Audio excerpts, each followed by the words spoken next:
Un à un, elle énonce les noms des 19 inculpés, dont Donald Trump. Donald John Trump. Présumé innocent, souligne-t-elle, est néanmoins épinglé comme co-conspirateur pour avoir tenté de manipuler les résultats de la présidentielle 2020 en Géorgie aux dépens du démocrate Biden. La procureure Fani Willis vient de se faire un nom sur la scène internationale. Stricte, ambitieuse, déterminée à faire ce qui est juste, un bourreau de travail qui refuse l'échec, c'est l'image qu'elle s'est forgée au fil de sa carrière. Une des 50 femmes avec qui compter pour le magazine Forbes. Madame la procureure titre un journal magazine d'Atlanta début 2021, alors qu'elle vient d'être élue première femme à ce poste dans le comté de Fulton.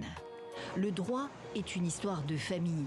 Son père, un avocat pénaliste, membre des Black Panthers, l'emmène au tribunal. Enfant, une famille afro-américaine fière de ses racines swahili et qui veut compter dans la vie de la cité.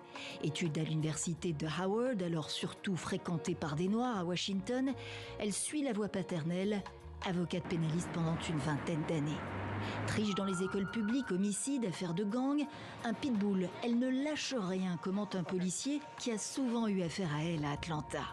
Elle poursuit notamment Young Thug, un rappeur, en vertu de la loi dite RICO, généralement utilisée contre la mafia et les gangs. Cette même loi invoquée aujourd'hui contre Donald Trump.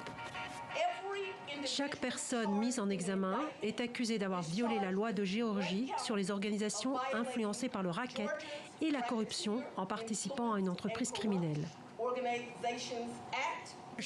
Le mieux placé à ce jour côté républicain pour retrouver la Maison-Blanche en 2024, Donald Trump contre-attaque. C'est une marxiste lunatique, très corrompue et même raciste, dit-il, à l'attention de sa base. Il risque jusqu'à 20 ans de prison dans cette seule affaire. Des menaces, la démocrate Fani Willis déclare en avoir reçu, mais à Atlanta, les anonymes la remercient. Fani est sur la voie de la vérité et de la loi. Et je crois que Donald Trump dit beaucoup de mensonges. La procureure bénéficie d'une protection renforcée.